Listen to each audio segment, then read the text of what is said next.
What you're looking at is really bad, right? When this happens to your Mazda CX5, it's not a good thing, right? It usually happens when a car is overheated, right?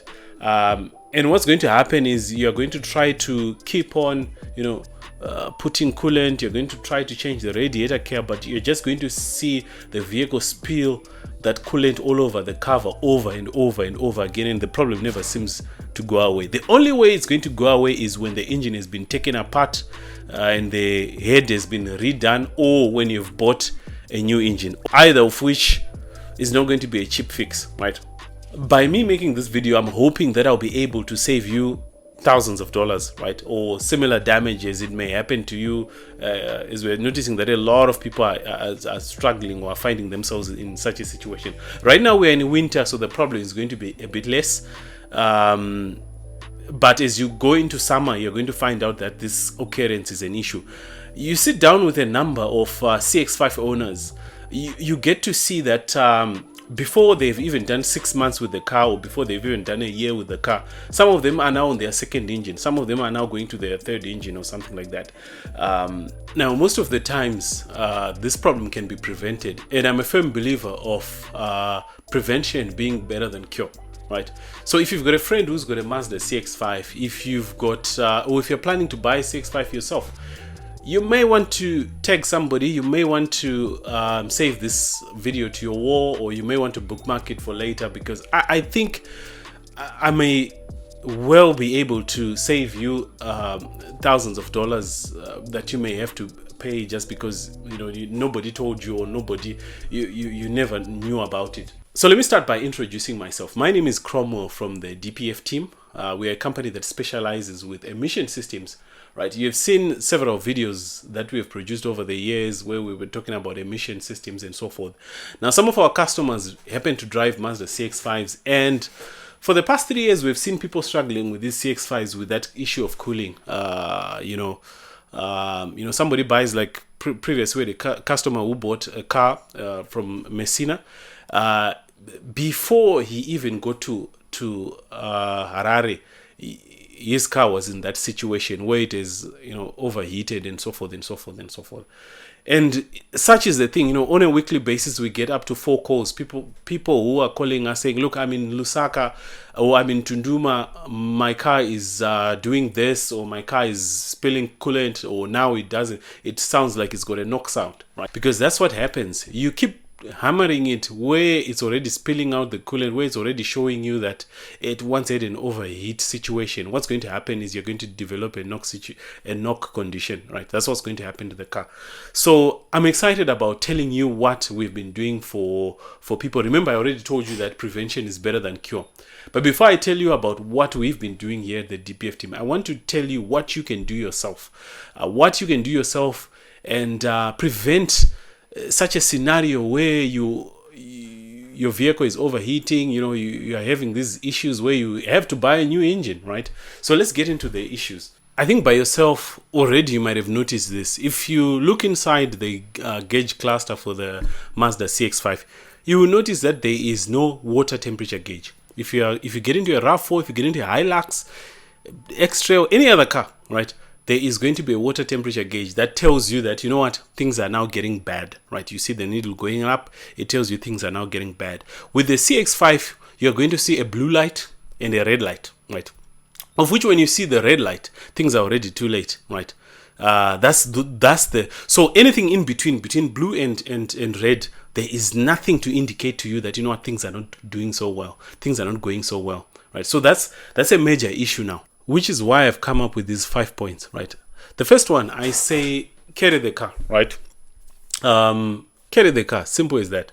It's coming from, you've bought it from Messina, you've bought it from straight from Japan, and it's coming through Durban, or it's coming through Dar es Salaam. I just say carry the car. Because, look, these cars, some of them have been waiting for 2 years. Some of them have been waiting for up to 4 years, waiting for you to buy them. They've been parked in large yards in Japan, right? And the first thing that people are doing when they receive these cars is to drive them such a long journey at a very high speed, right?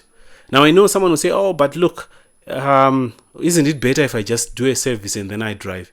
I guess you could do it, but my recommendation, from what I've seen, from what I've just, from experience, my recommendation is, it's better for you to just carry the car. It's just not worth it. As we go in depth with this video, you understand why. Just carry the car. Then when it has arrived, that's when we go to the second point. Is whether you're buying it, you've imported it yourself, or you're buying it locally in Zimbabwe, the first thing you should do is to dump the coolant, right? Dump the coolant, dump the oil. Even if they tell you they serviced it, even if they tell you just those two things, we'll dump them, replace them with coolant from Shield, right? And go and get your genuine oil, whatever that's recommended for that Mazda Cx5. If you do your Google search, you'll find it. That's what you need to do. That's the first thing that you have to do before you even start driving, before you even start doing all. That's the first thing. Those are the things that you should do. So number one, I said carry the car. Right, if you're importing it through wherever it's coming from these ports, carry the car. Number two, you have to dump the coolant. That's the most important thing. Dump the coolant and dump the oil, right? And then you replace it with something that is fresh, because some of them have been sitting for so long to a point that they are no longer in a good condition to operate inside the vehicle, right? Then the third point that I'm going to go to, right? The third point I'm going to go to is going to be checking your coolant. You have to check it frequently, right? I say check the coolant frequently. I mean, it sounds like a no-brainer, but I'll tell you that this is things that people don't check. And how I recommend this to our customers is to say, the moment that you have received your car, for the first 5 days of ownership, the first 5 days going forward, on a daily basis, you're checking your coolant, right? You open that radiator cap, not this plastic bottle, the radiator cap, right? This little cap, that's what you open. You check it in the morning before you drive the car. Check it in the morning. What level is it at? Start the car. You might run it for 5 minutes, right? 5 or 10 minutes, checking what happens to the coolant. Does it go up? Does it come down? If it goes down, top that coolant, right? Do not put water. That's my fourth point. Do not, whatever you do not put water in the radiator, right? Always have maybe, let's say, a 5-liter coolant, the green one, which they sell at you go to your Transev, or you go to your Halsteads, or Mazdas, wherever, the Shield one. That's the one that I think is the best. You should always have it around, maybe at your house or in the car, right? Use coolant all the time, nothing else, not water, not anything else. Coolant, that's what you should use. Why is it we recommend to say use coolant? Now, what happens is when coolant starts to spill, like in a case like this, you can actually smell it through the window, right? And then things are bad, right? Instead of keeping on driving the car like that. So coolant is good, but with water, you can never tell. You can never tell. If I see a Mazda Cx5 that's been sold, which is something that has happened over the couple of months. People bring their Cx5s. They want me to check. Look, I want to buy this car. Is it a good thing? Is it a good idea to buy it or not? If I see water inside the radiator, it's a telltale sign that something was done to the cooling system. Things were not so well. Most likely, they were having an overheat issue. So as long as water is bad, and as long as you see that in a car that's being sold, or you should just stay away from it. That's all I want to say. If it starts to spill, you can never know. It hides a lot of things, but when you've got coolant, that's better, because when it's spilling, you'll be able to tell. And then the last point I want to make here is take it easy on the gas pedal. Take it easy on the gas pedal, because what's happening is, because we've been testing, all our solutions, everything that we do here at the DPF team, we really test it.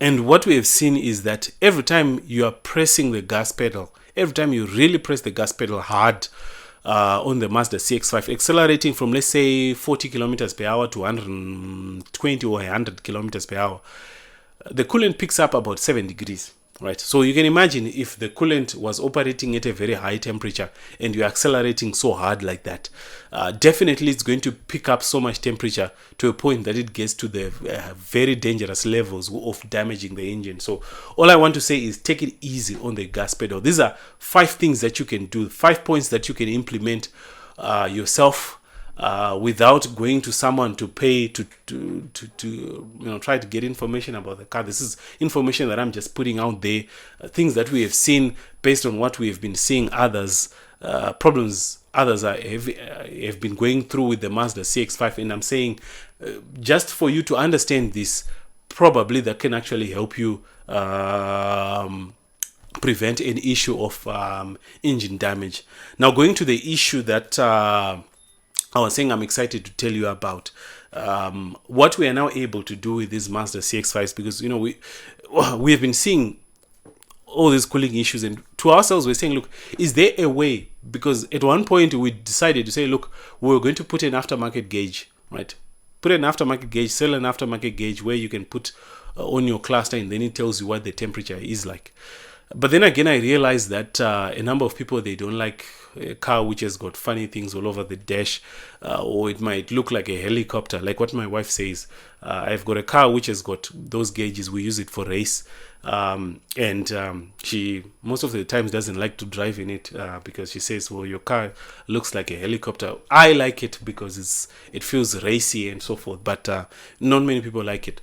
And I do understand that if there can be a system that can prevent damage without you putting thought in it, I mean, that could be huge. That could be much more valuable. So for that reason, we have developed a cooling management system that we are implementing on the Mazda Cx5s.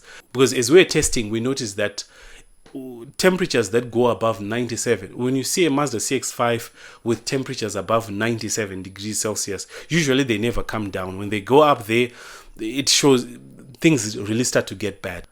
When temperature gets high, maybe as high as, let's say, 100 degrees Celsius, what it's going to do is it's going to immediately cut the power so as to prevent damage. Because like I said, you heard me say that when you accelerate from 40 kilometers per hour to, let's say, 120 or beyond, that's where the turbo is working hard. That's where the temperature starts to rise. So it will notice that, look, the temperature is not conducive. It's not good for you to do this harsh acceleration. So we are going to take away the power. You'll be able to accelerate, but not as hard, right? That should help with cooling. At the same time, you're going to hear the fans. The fans are just going to be aggressive at that point, right? And it will take something like, we've tested and we've seen that it will take something like maybe 3 minutes. Right, 3 minutes. In some cases, the car will not. In some cases where we're able to implement that, the car will not be able to exceed 2,000 revs per minute. It will be able to maintain something like 80 kilometers per hour, trying to cool the engine down.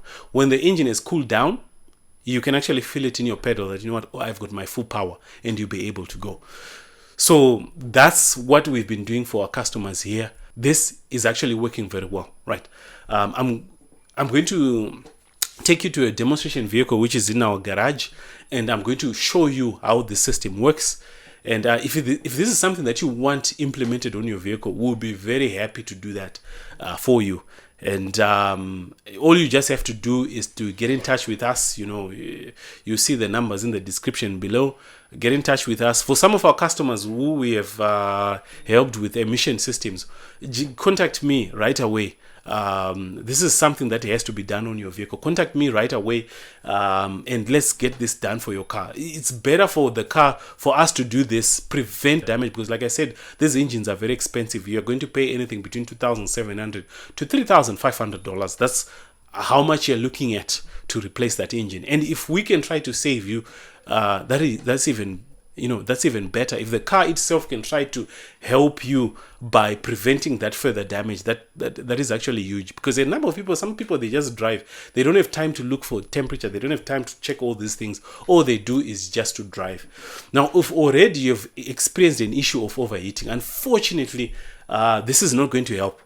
what I've just said. It's not going to help. All what you need to do is you either need to get somebody with their salt, get them to open that engine, redo the head, or replace the engine completely. Those are going to be the two options that are going to work for you. Nothing is going to work. We've heard about things that you can put in some chemicals that you can put in the coolant. Yes, it might work, might seem to work, but it's not a long-term solution. It's a solution that helps you to drive from, let's say, Bulawayo to Harare, and then once you get to Harare, you get somebody to fix the problem or something like that, right? That's pretty much it. So this is a demonstration vehicle. Let me take it on the road, and we can test it, and you can see how the system works. So right now the vehicle's temperature is a bit low. It's about 45 degrees, right? That's the coolant temperature, and we have lowered the set point for it to start protecting itself to something like 60. This is just for demonstration purpose, but 60 is way too low. This is just for you to experience and see what really happens when that protection kicks in, right? So I'm going to do a few pulls, and then you'll be able to see what actually happens. Okay. So this is from a dig, right?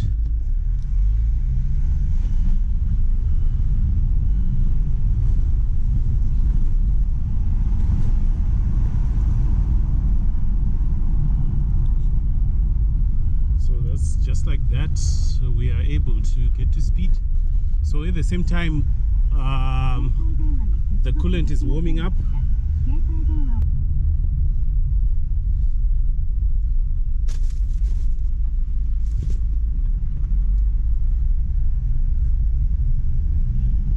Still doing its pulls as normal. Okay, I think now I can hear the fans. They are now in aggressive.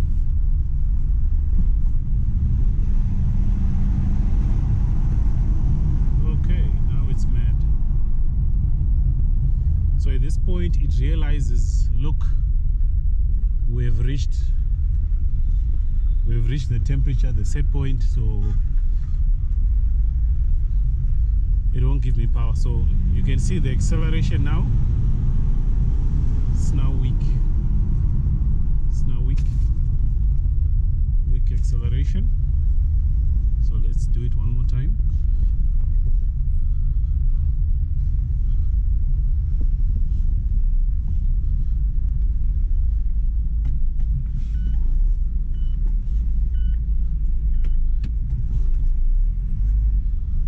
Time. Let's start from a dig.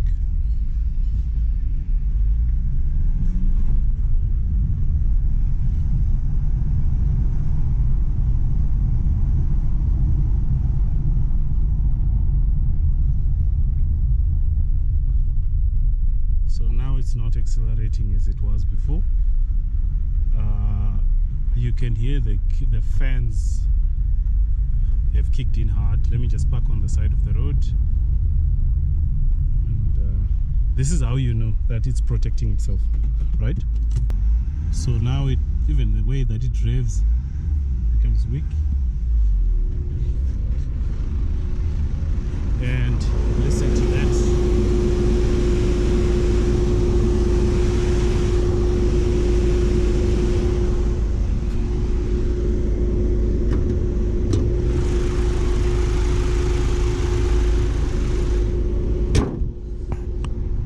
So it's so loud that you can actually hear it from within the car. You can actually feel that the car doesn't have as much power as before, but you just drive it gently. So that is pretty much how our system works. You drive it gently for anything between 30 seconds to 3 minutes. Everything should normalize. Your power should come back full.